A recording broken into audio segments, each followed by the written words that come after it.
देवी सुरेश्वरि भगवति गंगे त्रिभुवनतारिणि तरलतरङ्गे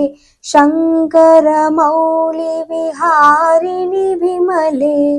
मम मदिरास्तां तव पदकमले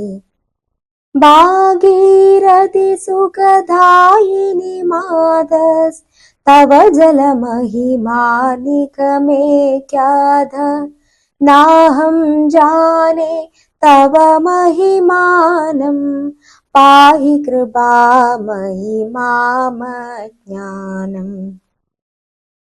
हरिपदपाद्यतरङ्गिणि गङ्गे हिमविदुमुक्ता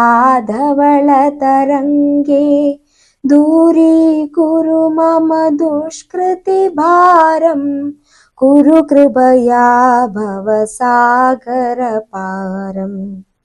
तव जलममलं येन निपीतं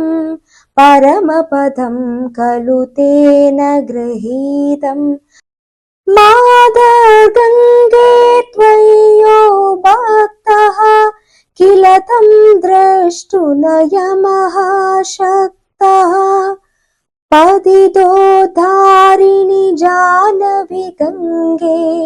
खण्डितगिरिवरमण्डितभङ्गे भीष्मजननि हे मुनिवरकन्ये पतितनिवारिणि त्रिभुवनधन्ये कल्पलतामिव फलदां लोके प्रणमति यस्त्वां न पतति शोके पारावारविहारिणि गङ्गे विमुखयुवति कृततरलापाङ्गे तव चेन्माद स्रोतस्नाद पुनरपि जठरे सोऽपि न जात नरकनिवारिणि जानवि गङ्गे कलुषविनाशिनि महिमोत्तुङ्गे पुनरसदङ्गे पुण्यतरङ्गे जय जय जानवि करुणापाङ्गे इन्द्रमुकुटमणिराजितचरणे सुखदे शुभदे भृत्यशरण्ये रोगं शोकं तापं पापं हर मे भगवति कुमतिकलापं त्रिभुवनसारे वसुधाहारे त्वमसि गतिर्मम खलु संसारे अलकानन्दे परमानन्दे कुरु करुणामयि कादरवन्दे तव तडनिकटे यस्य निवास खलु वैकुण्ठे तस्य निवास वरमिह नीरेकमठो मीन किं वा तीरे शरदक्षिण अथवा श्वपजो मलिनो दीनस्तव न हि दूरे नृपतिकुलीन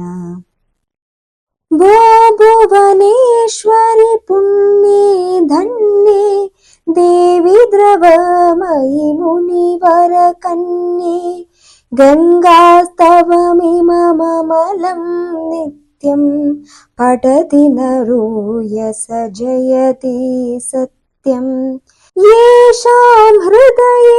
गङ्गा भक्तिस्तेषां भवति सदा सुखमुक्ति मधुराकन्दा पञ्चडिकाभि परमानन्दकलितललिताभि गङ्गास्तोत्रमिदं भवसारं वाञ्छितफलदं विमलं सारं शङ्करसेवक शङ्कररचितं पठति सुगीतव इति च समाप्तम्।